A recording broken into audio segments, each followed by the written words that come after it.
आज की class PYQ discussion पे है। जैसा कि आपको पता है कि हम बीपीएससी की 71st बीपीएससी की तैयारी के लिए एक सीरीज चला रहे हैं जिसका नाम है sure success series in 71st BPSC. इसमें हम सबसे पहला काम ये कर रहे हैं कि प्रीवियस ईयर के पेपर को डिस्कस कर रहे हैं, जिससे आप ये अनुमान लगा सकें कि आपको कौन से एरिया की पढ़ाई ज्यादा ध्यान से करनी है, कौन सा एरिया है जहां से क्वेश्चंस ज्यादा बन रहे हैं। तो उसी क्रम में हमने सबसे पहले हिस्ट्री के पेपर को डिस्कस किया, मतलब कि 70th बीपीएससी में हिस्ट्री के कुल 31 क्वेश्चंस आए थे जिनको हमने पीछे के क्लास में डिस्कस किया। उसका वीडियो आपके पास है, यूट्यूब चैनल पे है, आप वहां से देख सकते हैं। आज के क्लास में हम 70वीं बीपीएससी में पॉलिटी के आए हुए क्वेश्चंस को डिस्कस करेंगे। पॉलिटी से कुल 14 प्रश्न आए हैं जो लगभग पूरे संविधान से आए हैं, अलग अलग हिस्सों से आए हैं। कुछ एरियाज बड़े फिक्स होते हैं बीपीएससी जहां से क्वेश्चन जरूर बनाता है, जैसे वो राज्यपाल पर एक क्वेश्चन जरूर बनाएगा, पंचायती राज व्यवस्था पर एक क्वेश्चन जरूर बनाएगा, संविधान संशोधन अधिनियमों पर कुछ क्वेश्चन बनाएगा। इस बार संविधान संशोधन अधिनियम पर 2 प्रश्न आए हैं और दोनों एक ही से मिलते जुलते हैं। तो हम लोग क्वेश्चंस को डिस्कस करते हैं, आगे बढ़ते हैं। पहला प्रश्न है हमारे सामने, वो कह रहा है, वो कॉन्स्टिट्यूशनल अमेंडमेंट से है कि which amendment to the constitution abolished the 2 seats that were reserved for the Anglo Indian community. Bharat के संविधान के अनुच्छेद 331 के तहत यह प्रावधान किया गया है कि भारत में आनुपातिक प्रतिनिधित्व प्रणाली को बनाए रखने के लिए अगर भारत के राष्ट्रपति को ऐसा एहसास होता है कि संसद में एंग्लो इंडियन सदस्यों की संख्या कम है, तो वो 2 एंग्लो इंडियन समुदाय के लोगों को नियुक्त कर सकता है। ये व्यवस्था आर्टिकल 331 के तहत की गई थी, लेकिन 2020 में 104वें संविधान संशोधन अधिनियम द्वारा इस व्यवस्था को समाप्त कर दिया गया। तो इसका आंसर क्या होगा? इसका आंसर होगा 104th amendment of the Indian constitution, जो कि 2020 में लाया गया और इसके तहत अनुच्छेद 331 में और 334 में संशोधन किया गया। 334 में ही राष्ट्रपति को यह अधिकार था कि वो नियुक्त कर सकता है। 334 में भी संशोधन किया गया, 331 में किया गया और 334 में यह अधिकार था राष्ट्रपति के पास कि वो किसी भी राज्य के किसी भी कम्युनिटी को एससी या एसटी कम्युनिटी के रूप में अनाउंस कर सकता है। तो वो उसमें भी संशोधन किया गया और लोकसभा और राज्य विधानसभाओं में अनुसूचित जातियों और अनुसूचित जनजातियों के लिए जो आरक्षित सीटें हैं या उनके लिए जो आरक्षण की व्यवस्था है उसे 10 और वर्षों के लिए बढ़ा दिया गया, मतलब कि 2030 तक यह आरक्षण लागू रहेगा। और राज्य विधानसभा में और संसद में जो सीटें, लोकसभा में जो सीटें आरक्षित की गई हैं अनुसूचित जाति और जनजाति समुदाय के लोगों के लिए, उनमें एज इट इज आरक्षण चलता रहेगा। अनुच्छेद 331 में हमने बताया कि संसद में 2 एंग्लो इंडियन कम्युनिटी के लोगों को नियुक्त करता है राष्ट्रपति। ऐसा ही प्रावधान आर्टिकल 333 में भी है, जिसके तहत राज्यपाल को यह अधिकार है कि वो एंग्लो इंडियन कम्युनिटी के रिप्रेजेंटेशन को मेंटेन रखने के लिए सदस्यों की नियुक्ति कर सकता है। लेकिन अब ये दोनों ही समाप्त कर दिए गए हैं और अब ये प्रावधान आगे नहीं कंटिन्यू करेगा। ये आपको डिटेल से इसमें समझाया गया है। 25 जनवरी 2020 को इसे समाप्त कर दिया गया।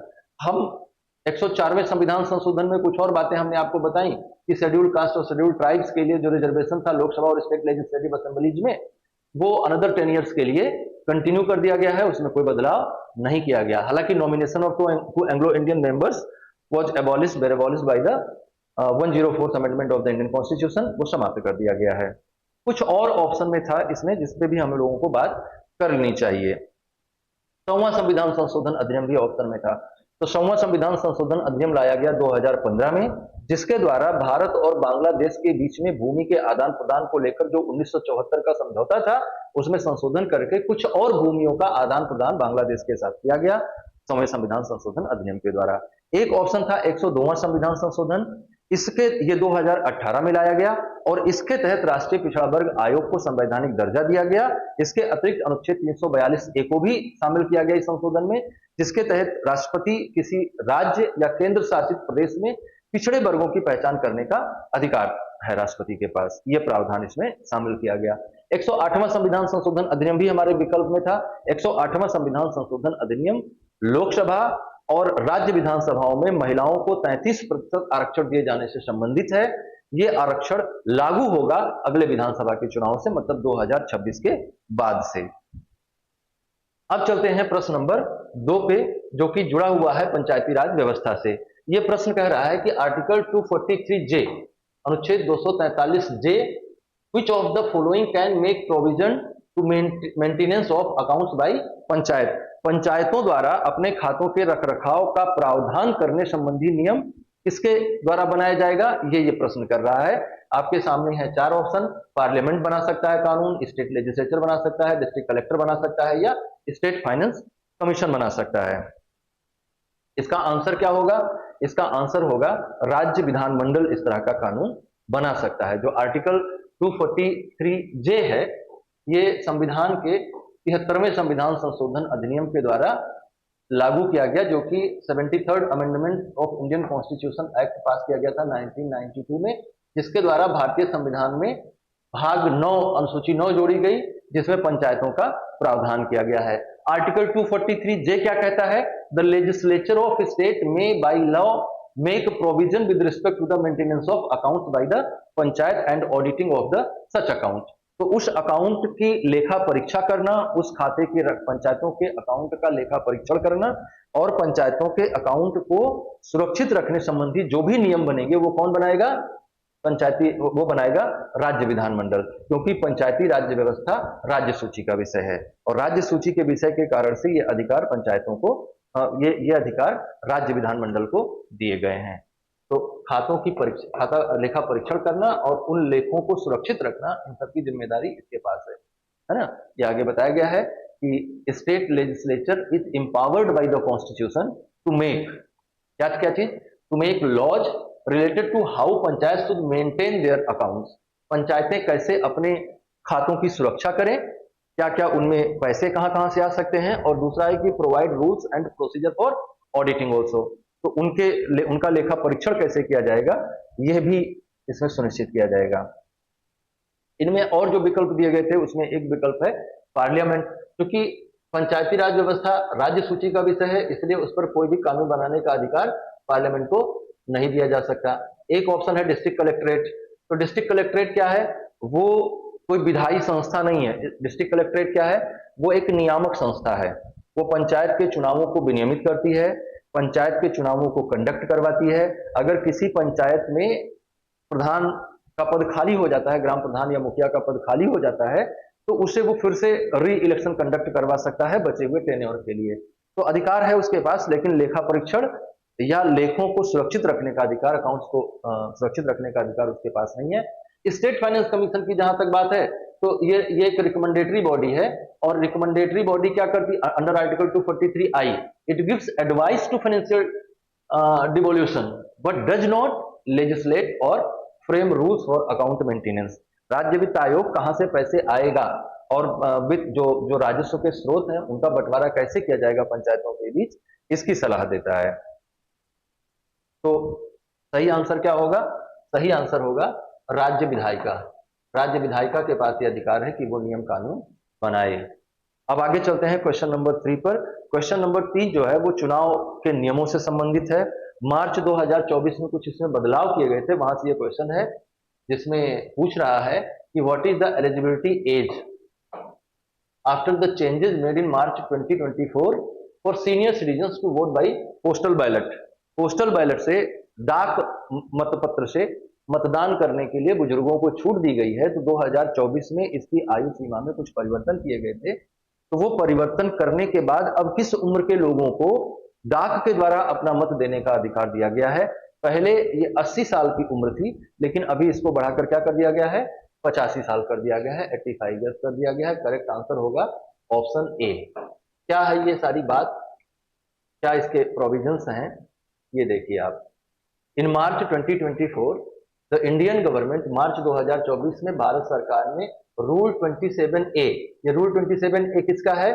कंडक्ट ऑफ इलेक्शन रूल्स 1961, चुनाव आचार नियम 1961 के द्वारा इलेक्शन कमीशन के साथ कंसल्ट करके जो एलिजिबिलिटी एज थी सीनियर सिटीजन के लिए पोस्टल वोटिंग का, उसको बढ़ा के कितना कर दिया है? 85 वर्ष कर दिया है। पहले कितना था? 80 वर्ष था। अब इसका मतलब यह है कि अगर आपकी उम्र 85 वर्ष से अधिक है तो आप अपना मत देने के लिए पोलिंग सेंटर पे जाने की जरूरत नहीं है। आप पोस्टल बैलेट के माध्यम से भी अपना मतदान कर सकते हैं अगर आपकी उम्र 85 साल से ऊपर है या 85 साल है। इससे पहले इस संदर्भ में क्या नियम था, 80 साल या इससे ऊपर के जो वृद्ध लोग थे उनको यह अधिकार था कि वो पोस्टल बैलेट से अपना मत दे सकते हैं, है ना। बाकी चीजें इसमें लिखी गई हैं। बाकी चीजें क्या, यही सब लिखा गया जो मैंने आपको बताया। अब हम चलते हैं क्वेश्चन नंबर 4 पे। ये भी संविधान संशोधन से संबंधित है और ये संविधान की प्रस्तावना में किए गए संशोधन पर प्रश्न बना रहा है। क्वेश्चन इज सेइंग कि which two words have been incorporated in the preamble by the 42nd amendment? Incorporated in the preamble by 42nd amendment. पहला ऑप्शन है democratic and socialist, Republic and secular, socialist and sovereign, secular and socialist, लोकतांत्रिक और समाजवादी, गणतंत्र और धर्मनिरपेक्षता, समाजवाद और संप्रभुता, धर्मनिरपेक्षता और समाजवाद। तो इसमें क्या है, इसमें आंसर है सेकुलर एंड सोशलिस्ट। ये दो संशोधन, ये दो शब्द जोड़े गए 42nd अमेंडमेंट 1976 के द्वारा। भारत पहले धर्मनिरपेक्ष नहीं था ऐसा कहना ठीक नहीं है। भारत पहले भी धर्मनिरपेक्ष था, लेकिन धर्मनिरपेक्षता का प्रावधान कहीं और पे था। कहीं और पे मतलब फंडामेंटल राइट के सेक्शन में किया गया था, भाग 3 में, भारतीय संविधान के भाग 3 में किया गया था। भारतीय संविधान के भाग 3 में अभी भी वो बना हुआ है, लेकिन उसको भारत के संविधान की प्रस्तावना में भी जोड़ा गया ताकि हम धर्मनिरपेक्षता को अधिक महत्व दे सकें और हम पूरे संविधान में कहीं पर भी किसी भी तरह का एक्टिविटी कर रहे हो तो हम समझें कि वो एक्टिविटी हमारी कैसी होनी चाहिए, पंथ निरपेक्ष होनी चाहिए। क्योंकि प्रियम्बल में जो बातें कही गई हैं वो पूरे संविधान पर लागू होती हैं, किसी संविधान के एक हिस्से पर नहीं। संविधान में कहीं पर भी कोई भी खंड का इंटरप्रिटेशन किया जाएगा तो प्रियम्बल में, प्रियम्बल मीन्स क्या, ऑब्जेक्टिव ऑफ द कॉन्स्टिट्यूशन, संविधान लिखे जाने का उद्देश्य क्या है, ये कौन बताता है, उद्देशिका बताती है, प्रस्तावना बताती है। तो उद्देशिका में जो बातें कही गई हैं उनको हम पूरे संविधान पर लागू करेंगे और उद्देशिका में शामिल किए जाने से इनका वैल्यू बढ़ जाता है। इसलिए दो चीजों को इसमें लागू किया गया, एक तो सोशलिज्म को लागू किया गया कि हम as more as possible equitable distribution को बढ़ाएंगे, सबको अपने विकास का समान अवसर देंगे, और साथ ही साथ ये भी कहा गया कि हम जहां तक संभव होगा या हर क्षण में या हर कर्म में हम धर्मनिरपेक्षता के मूल्यों को शामिल करेंगे, पंथ निरपेक्षता के मूल्यों को शामिल करेंगे। 1976 से पहले हमारा संविधान कैसा था कि हम भारत के लोग भारत को संपूर्ण संप्रभु लोकतांत्रिक गणराज्य बनाएंगे। लेकिन 1976 के बाद क्या हुआ, 42nd अमेंडमेंट के बाद क्या हुआ कि हम भारत के लोग भारत को संपूर्ण प्रभुत्व संपन्न समाजवादी पंथ निरपेक्ष लोकतंत्रात्मक गणराज्य बनाने के लिए फिर आगे और बातें कही गई हैं। यहां पर एक बात और समझने की बात जरूरत है कि जो इंडियन कॉन्स्टिट्यूशन में प्रियम्बल में अमेंडमेंट किया गया और जिसके द्वारा समाजवाद और पंथ निरपेक्ष शब्द, दो शब्द जोड़े गए, इनके महत्व को समझना भी जरूरी है। पंथ निरपेक्ष के जगह पे धर्मनिरपेक्ष शब्द भी रखा जा सकता था, लेकिन धर्मनिरपेक्षता और पंथ निरपेक्षता में भारतीय चिंतकों ने अंतर महसूस किया। जहां तक बात इंडियन कल्चर की है, भारतीय संस्कृति की है, यहां पर धर्म को कर्तव्य के संदर्भ में लिया जाता है। जैसे भाई का कर्तव्य है, भाई का धर्म है कि वो बहन की रक्षा करे, बेटे का धर्म है कि वो पिता की सेवा करे, पत्नी का धर्म है कि वो पति का साथ दे, पति का धर्म है कि वो पत्नी का साथ दे। तो धर्म शब्द जो है भारतीय संस्कृति में कर्तव्य के संदर्भ में लिया जाता है। अगर हम कहते कि हम भारतीय धर्मनिरपेक्ष हैं तो इसका संदर्भ ये भी निकाला जा सकता था कि हम कर्तव्य निरपेक्ष हैं, और कर्तव्य निरपेक्षता अच्छी बात नहीं है। इसलिए कर्तव्य निरपेक्षता की जगह पर हमने क्या रखा, पंथ निरपेक्षता। क्योंकि जो वेस्टर्न थॉट प्रोसेस है वहां पर रिलीजन क्या है, स्पेसिफिक स्टाइल ऑफ वर्शिप, किसी विशेष तरह की पूजा पद्धति को धर्म कहा जाता है या रिलीजन कहा जाता है। हमारे यहाँ पूजा पद्धति को रिलीजन नहीं कहा जाता, हमारे यहाँ रिलीजन जीवन शैली है, हमारे यहाँ जीवन के मूल्य हैं धर्म। हमारे यहाँ पूजा शैली क्या है, पंथ है। विशेष तरह की पूजा करने वाले अलग अलग पंथ आपको दिखाई देंगे, अलग अलग सेक्ट दिखाई देंगे। तो हम रिलीजियसली निरपेक्ष नहीं हो सकते, हम पंथ वाइज निरपेक्ष हो सकते हैं। हमारी जो पंथ निरपेक्षता है वो क्या बता रही है कि हमारा राष्ट्र किसी विशेष पूजा पद्धति को प्रमोट नहीं करेगा, किसी विशेष तरह की पूजा स्टाइल को प्रमोट नहीं करेगा।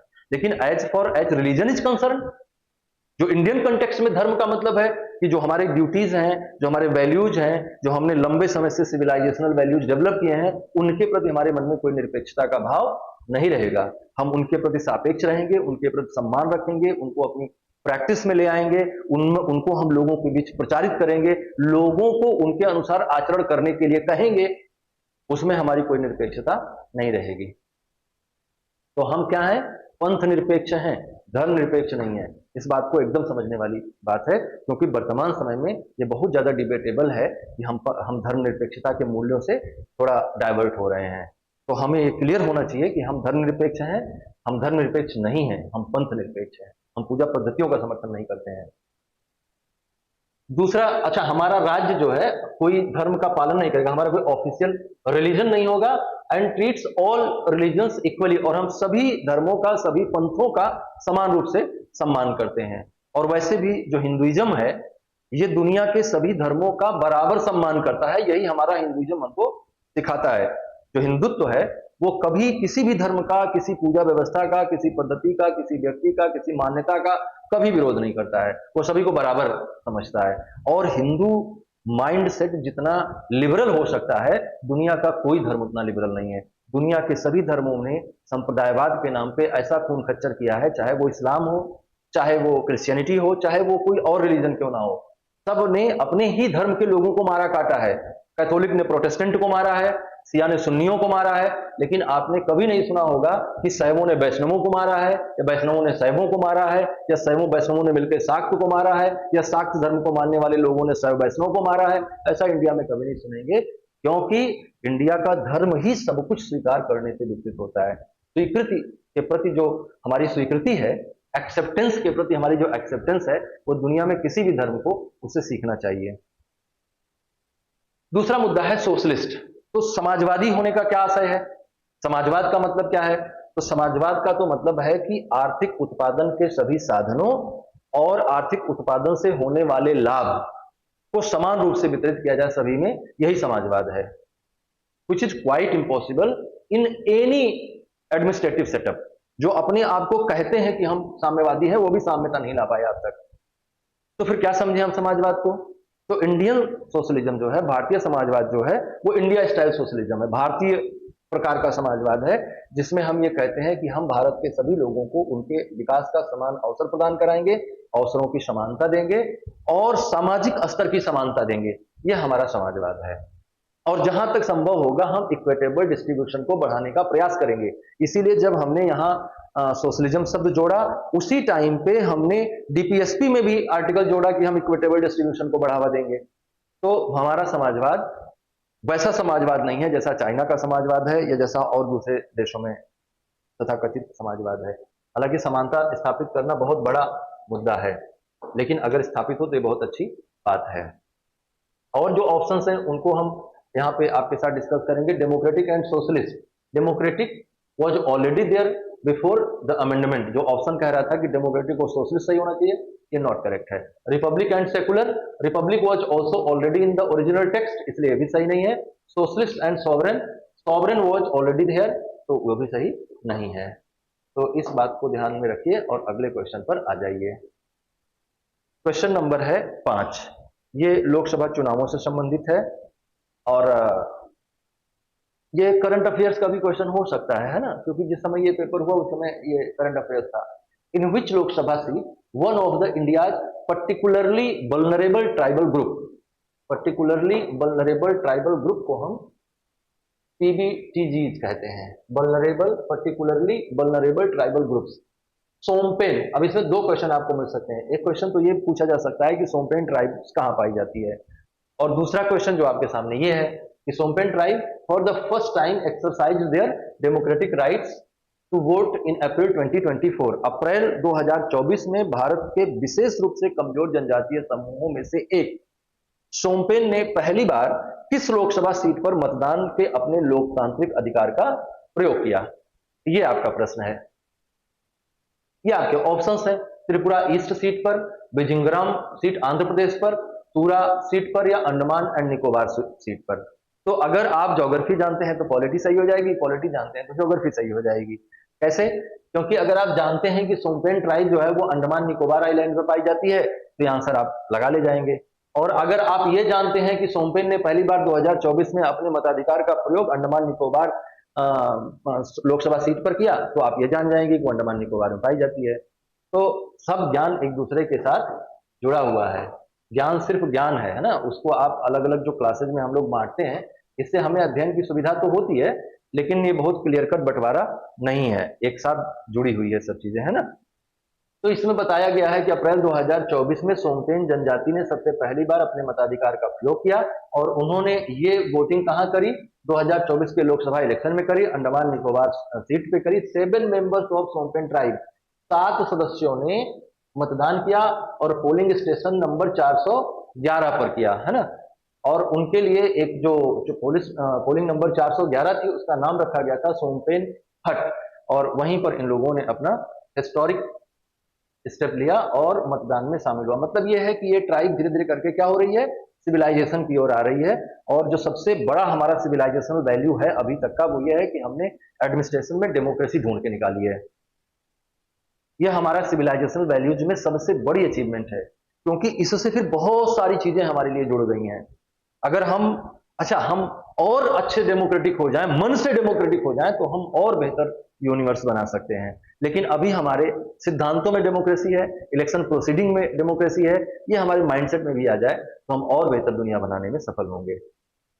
कुछ और ऑप्शंस जो है आपके सामने, Tripura east, no record for Shompen tribe, वहां पे सोमपेन ट्राइब है नहीं, पीछे ही मैंने आपको बताया। बिजिंग्राम जो है आंध्र प्रदेश, वो भी नहीं है, वहां भी नहीं। तूरा जो मेघालय की सीट है, वहां पर भी नहीं है। तो फिर इस तरह से एक ही ऑप्शन बचता है आपके पास, अंडमान निकोबार, जो कि आपने पीछे देखा।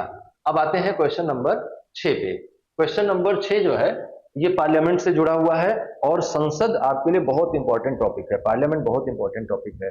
कह रहा है कि संविधान का कौन सा अनुच्छेद संसद सदस्य को लाभ का पद धारण करने से रोकता है ना। ऑफिस ऑफ प्रॉफिट नहीं होना चाहिए सांसद के पास, ऐसा कौन सा आर्टिकल कह रहा है।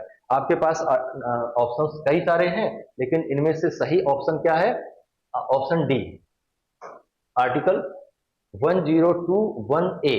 ये क्या कहता है कि कोई भी member of parliament office of profit bear नहीं करना चाहिए। देखिए क्या है ये, article 102A of the Indian constitution lays down the grounds for disqualification of member of parliament.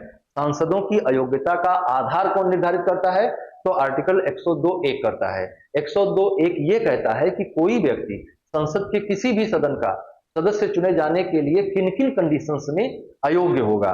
और उसमें जो पहली बात कहता है वो ये कहता है कि यदि वो भारत सरकार या राज्य सरकार के अधीन कोई भी लाभ का पद धारण करता है तो वो अयोग्य माना जाएगा। लेकिन other than an office declared by the parliament by law not to disqualify its holder. अगर पार्लियामेंट कोई ऐसा कानून बनाती है कि इस पद पर रहने वाला व्यक्ति लाभ का पद धारण करता हुआ नहीं माना जाएगा, तो फिर उस पद से उसको नहीं हटाया जाएगा। मतलब वो संसद के पास ये अधिकार है कि वो कानून बनाकर किसी भी पद को लाभ के पद से बाहर कर दे। ये राइट पार्लियामेंट के पास है, ऐसा आर्टिकल 1021 कह रहा है। आगे क्या कह रहा है कि और कौन कौन से ग्राउंड्स हैं जिनके आधार पे लोकसभा मेंबर को डिस्क्वालीफाई किया जा सकता है। तो अगला है ये जो मानसिक रूप से अस्वस्थ हो, मेंटली डिसऑर्डर्ड हो, मेंटली अनसाउंड माइंड का हो, तो उसको भी हटाया जा सकता है। मतलब पागल हो गया हो, बुद्धि खराब हो गई हो, भ्रष्ट हो गया हो, जो आचार व्यवहार है उसके बेकार हो गए हो, तो ये तो थोड़ा हम अगर कुछ इससे ज्यादा कुछ बोलेंगे तो वो कंटेम्प्ट ऑफ हाउस हो जाएगा, कंटेम्प्ट ऑफ पार्लियामेंट हो जाएगा। लेकिन मानसिक विक्षिप्तता का कोई पैमाना भारत में है नहीं, और ये बनाया जाना चाहिए, इसमें कुछ जांच होनी चाहिए। तो अनसाउंड माइंड का नहीं होना चाहिए। अनडिस्चार्ज्ड इंसॉल्वेंट है, अननुमोचित दिवालिया है, तो भी उसको पद से हटाया जा सकता है। दिवालिया का मतलब कि वो इंसॉल्वेंट हो गया है, कोई कर्ज लिया था बैंक से, उसने वो भरने में असफल हो गया है और अपने आप को कह दिया कि भैया मेरे पास कुछ है नहीं, मैं दे नहीं सकता इस पैसे को, ऐसा अगर कह दिया है और सरकार ने, बैंक ने उसको मान लिया है, तो फिर वो किसी पद के लायक नहीं रहा। और जो चौथा बेस है वो ये है कि अगर वो भारत की नागरिकता को छोड़ देता है या अपनी आस्था किसी दूसरे देश के प्रति प्रकट कर देता है, तो ऐसी स्थिति में भी उसे उसके पद से, सांसद के पद से हटाया जाएगा, वो अयोग्य समझा जाएगा। क्वेश्चन नंबर 7, क्वेश्चन नंबर 7 भी पार्लियामेंट्री प्रोसीडिंग से जुड़ा हुआ है। संसद में कटौती प्रस्ताव का उद्देश्य क्या होता है, इससे जुड़ा हुआ क्वेश्चन है। तो what is the object of cut motion in parliament. पहला ऑप्शन है to move a proposal to reduce expenditure in the budget proposals. Option B कह रहा है कि to restrict day to day financial expenditure of the government. Option C कह रहा है to restrict grants from consolidated fund of India.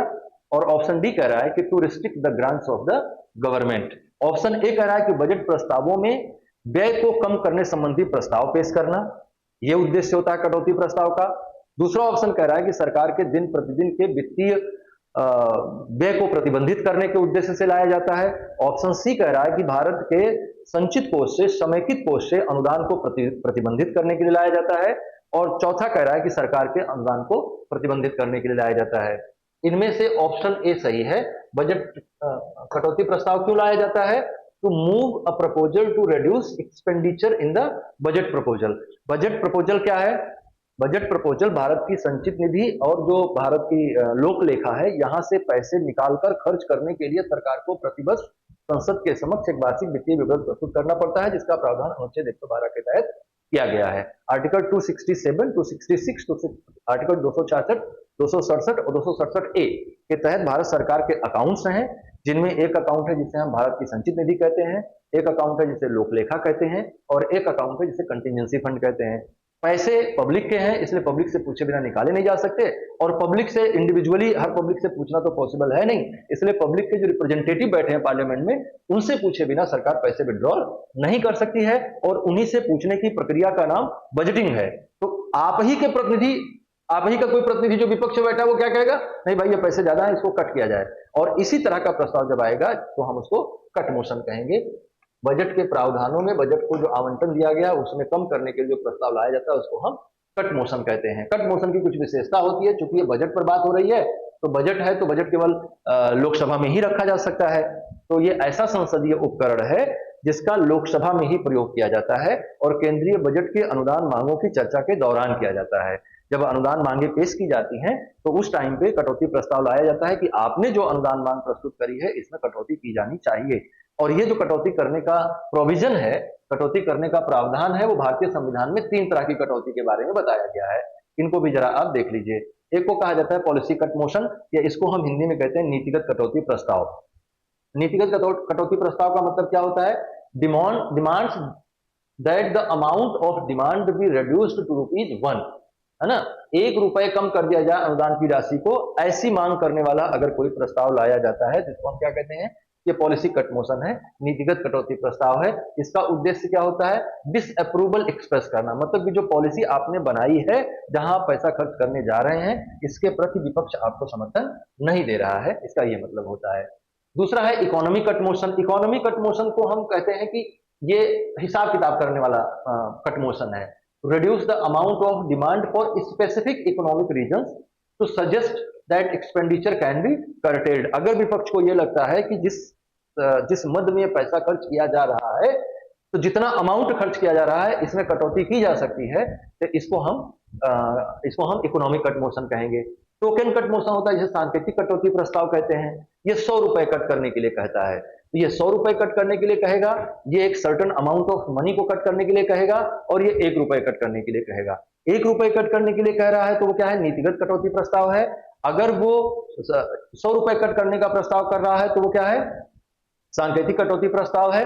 और अगर कुछ एक सर्टेन अमाउंट कम करने के लिए कह रहा है तो उसको मितव्ययता कटौती प्रस्ताव कहते हैं। वो बताता है कि आप, हे सरकार, आप ज्यादा पैसा खर्च कर रहे हो, इसको इस तरह से करके कम पैसे में भी काम चलाया जा सकता है।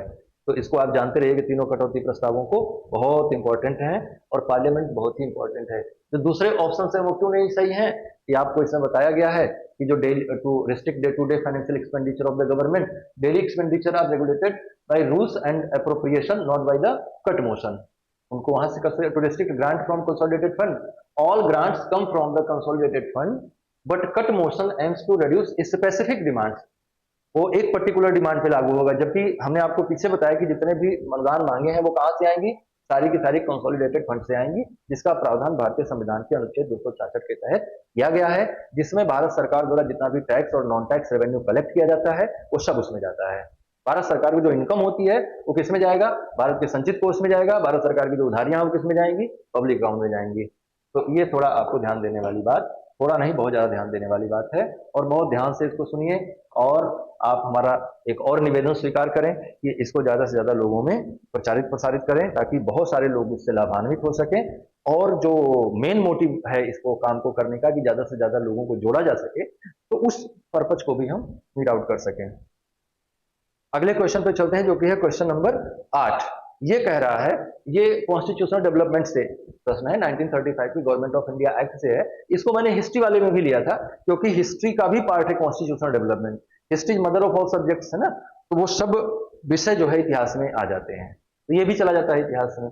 कह रहा है कि which of the following was not one of the feature of the government of India act 1935। Bharat सरकार अधिनियम 1935 की विशेषताओं में से कौन एक सही नहीं है?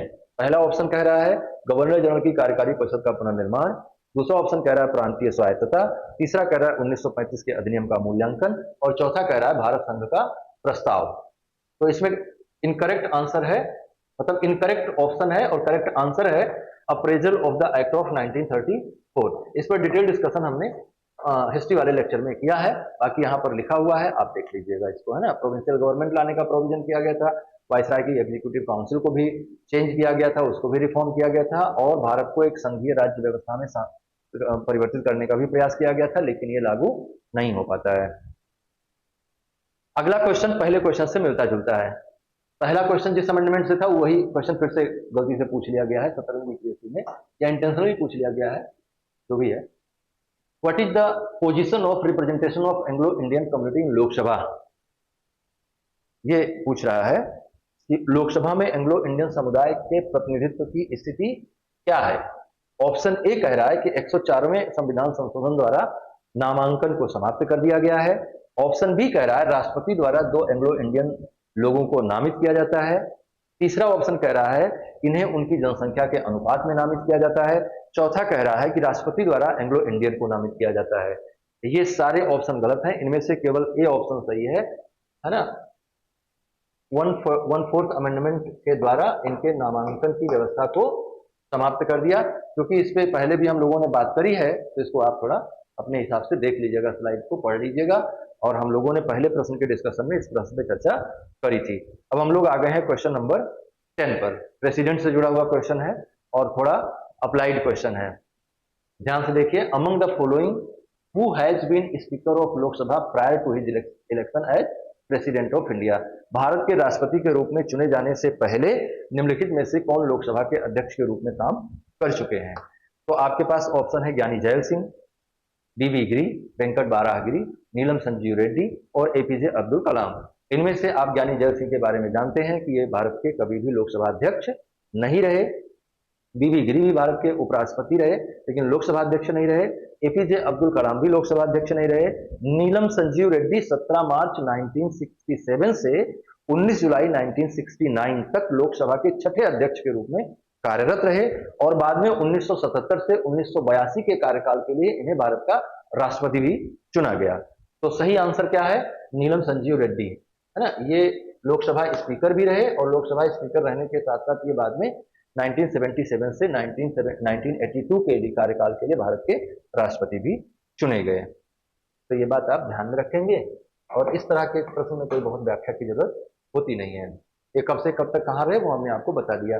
17 मार्च 1967 से 19 जुलाई 1969 तक ये क्या रहे? ये भारत के लोकसभा अध्यक्ष रहे, और फिर उसके बाद ये 1977 से 1982 के कार्यकाल के लिए भारत के राष्ट्रपति भी चुने गए।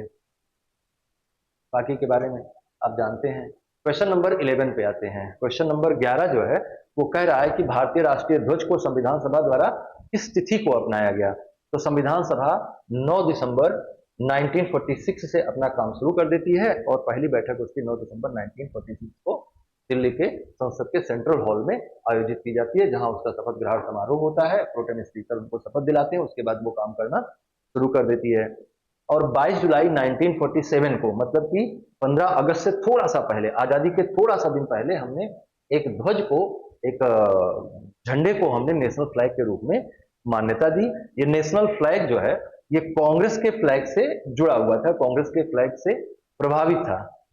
बस वहां पर गांधी का चरखा था और यहां पर अशोक का चक्र आ गया, बस इतना सा अंतर रखा गया। तो बड़ी विडंबना है भारत में कि जिस झंडे में 4 रंग है उसको हम तिरंगा कहते हैं।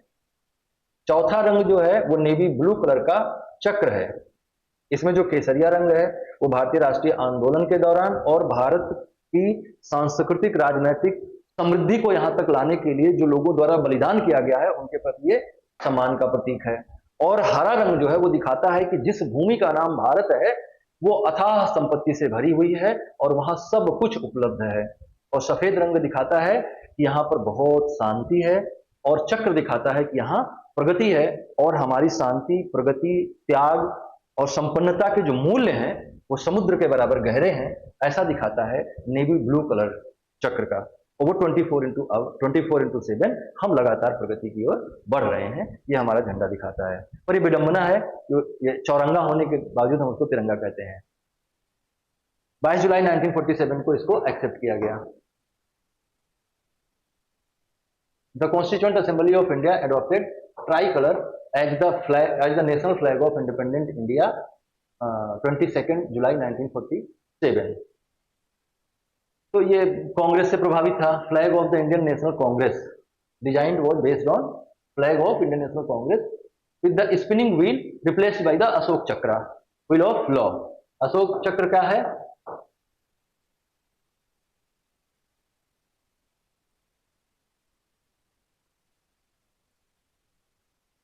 अशोक का चक्र रिप्रेजेंट करता है टर्निंग ऑफ व्हील को। महात्मा बुद्ध द्वारा दुखों के विरुद्ध जो घोषणा की गई सबसे पहली बार सारनाथ से, जो उनके उपदेशों का प्रचार प्रसार शुरू हुआ, उसी को अशोक ने सिंबॉलिक रूप से रिप्रेजेंट किया है चक्र के द्वारा। और उसी चक्र को हमने turning of law, turning of wheel था वहां पे, यहां हमने टर्निंग ऑफ लॉ, कानून के लागू होने से हम उसको चिन्हित कर देते हैं। अगले क्वेश्चन पे आते हैं। क्वेश्चन नंबर है 12। Size of Council of Ministers has been restricted to 15% of the membership of Lok Sabha by which constitutional amendment? इस संविधान संशोधन अधिनियम के द्वारा यह तय किया गया कि मंत्रिपरिषद का आकार लोकसभा की सदस्यता के 15% से अधिक नहीं होगा। आपके पास कई सारे ऑप्शन है, लेकिन इनमें से सही ऑप्शन क्या है? 91st amendment of the Indian constitution. 91वें संविधान संशोधन अधिनियम के द्वारा यह नियम बनाया गया 2003 में, है ना। 91वें संविधान संशोधन अधिनियम 2003 के द्वारा यह तय किया गया कि मंत्रिपरिषद के आकार को सदस्यों की, लोकसभा सदस्यों की कुल संख्या के 15% से अधिक नहीं बढ़ाया जाएगा। और ये लाया क्यों गया?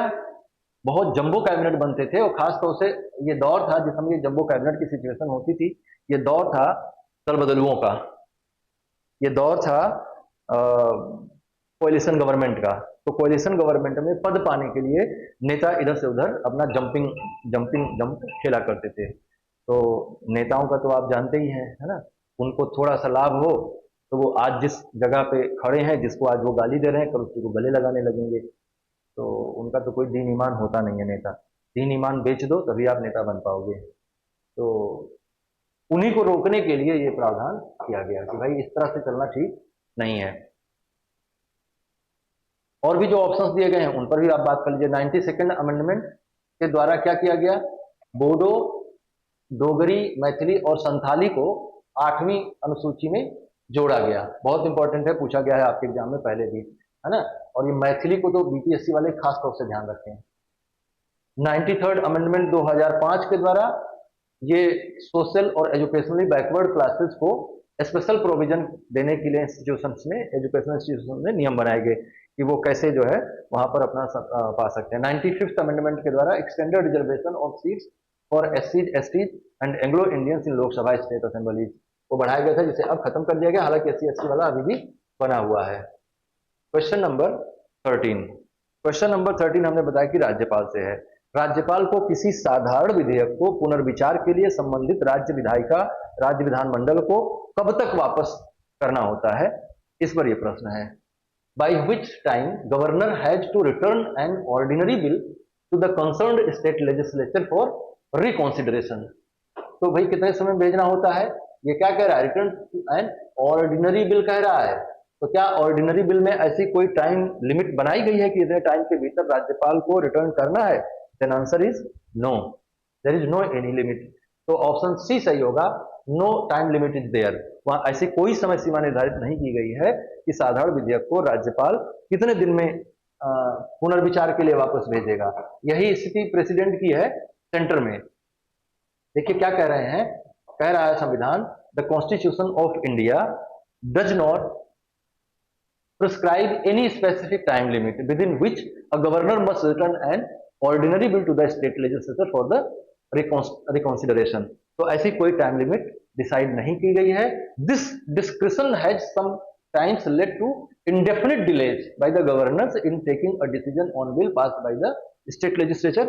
यही सेम बात लागू होती है भारत के राष्ट्रपति पर भी। तो संविधान का जो अनुच्छेद 200 है वो क्या कहता है कि साधारण विधेयक को प्राप्त करने के बाद राज्यपाल के पास 3 ऑप्शन है। कौन कौन से ऑप्शन है? पहला ऑप्शन क्या है? असेंट दे दे वो। दूसरा है विदहोल्ड असेंट, अपनी अनुमति देने को विदहोल्ड कर ले, रोक ले। और तीसरा क्या है कि वो रिटर्न कर दे। तो इन तीनों में से उसके पास विवेकाधिकार है कि वो कब क्या करेगा, है ना। लेकिन ये अधिकार उसके पास धन विधेयकों के संदर्भ में नहीं है। धन विधेयकों को उसे 14 दिन के भीतर वापस करना ही होता है। 14 दिन के भीतर अगर वापस नहीं करता है तो ये मान लिया जाएगा कि उसने उसको मान्यता दे दी है। क्वेश्चन नंबर 14 जो कि अंतिम प्रश्न है, ये कह रहा है कि संविधान की 10वीं अनुसूची के अलावा अन्य मामलों के लिए राज्य विधानसभा के सदस्यों की अयोग्यता का फैसला कौन करता है? Who decides the disqualification of members of state legislative assembly for matter other than those in the 10th schedule of the constitution। 10वां शेड्यूल क्या है? दल बदल से संबंधित है। अगर दल बदल के कारण से किसी की अयोग्यता का निर्धारण किया जाना है तो राज्य विधानसभा के संदर्भ में इसको राज्य विधानसभा अध्यक्ष करेगा और लोकसभा के अध्यक्ष में इसको लोकसभा का स्पीकर करेगा। लेकिन अदर देन 10th शेड्यूल कह रहा है, ये 10वीं अनुसूची के अलावा, मतलब कि किसी को डिस्क्वालीफाई इसलिए नहीं किया जा रहा है कि वो दल बदल उसने करी है, तो और जो आधार हैं उनको लागू करने का अधिकार किसके पास है? तो उसको लागू करने का अधिकार राज्य विधानसभा के संदर्भ में किसके पास जाएगा? गवर्नर के पास जाएगा। Governor with the consultation of election commission वो किसी भी सदस्य को अयोग्य घोषित करेगा। और कौन कौन से आधार होंगे किसी को अयोग्य घोषित करने का? अगर 10वीं अनुसूची लागू नहीं हो रही है तो 10वीं अनुसूची है तब तो कोई बात ही नहीं है। लेकिन अगर 10वीं अनुसूची नहीं है तो फिर क्या होगा? वैसी स्थिति के लिए आर्टिकल 191 और 192 में प्रोविजन किया गया है। क्या कहता है आर्टिकल 191 और 192? इसमें कई सारी बातें हैं, जैसे लाभ का पद धारण करने वाला, विकृत मस्तिष्क वाला, दिवालिया, किसी दूसरे देश की नागरिकता ले लेने वाला, ऐसी कोई स्थिति उठती है तो फिर वो आर्टिकल 191 में कहा गया है कि क्या क्या आधार होंगे किसी को डिस्क्वालीफाई करने का। और आर्टिकल 192 में कहा गया है कि यदि आर्टिकल 191 के तहत कोई प्रश्न खड़ा होता है तो कौन इसका निर्णय लेगा? तो कौन निर्णय लेगा? राज्य विधानसभा के संदर्भ में राज्यपाल लेगा और लोकसभा के संदर्भ में राष्ट्रपति लेगा। लेकिन दोनों ही स्थितियों में क्या करना होगा? चुनाव आयोग के साथ कंसल्ट करना होगा, है ना। भारत जो है चुनाव आयोग की सिफारिशों के अनुसार पर भारत के राष्ट्रपति या राज्यपाल काम करेंगे, ऐसा इसमें कहा गया है। बाकी ऑप्शंस क्यों नहीं सही हैं ये भी इसमें बता दिया गया है। तो ये रहा आज का इंडियन पॉलिटी का डिस्कशन, जो 17वीं बीपीएससी में आए हुए प्रश्नों को शामिल किया गया था। इसमें आगे अगला जो सेशन होगा उसमें 17वीं बीपीएससी में इकोनॉमिक्स के क्वेश्चंस को डिस्कस किया जाएगा, फिर ज्योग्राफी का किया जाएगा, फिर साइंस टेक्नोलॉजी का किया जाएगा और फिर बिहार स्पेशल का किया जाएगा। आप हमारे साथ बने रहिए, हमारे इस वीडियो को ज्यादा से ज्यादा लोगों तक शेयर करिए, आप खुद लाइक करें, सब्सक्राइब करें चैनल को, और जितना ज्यादा इसको प्रचारित करिएगा उतना अच्छा प्रिपरेशन का मोटिवेशन हमको मिलेगा और हम आपके लिए उतना बेहतर काम करने का प्रयास करेंगे। आपका बहुत बहुत धन्यवाद।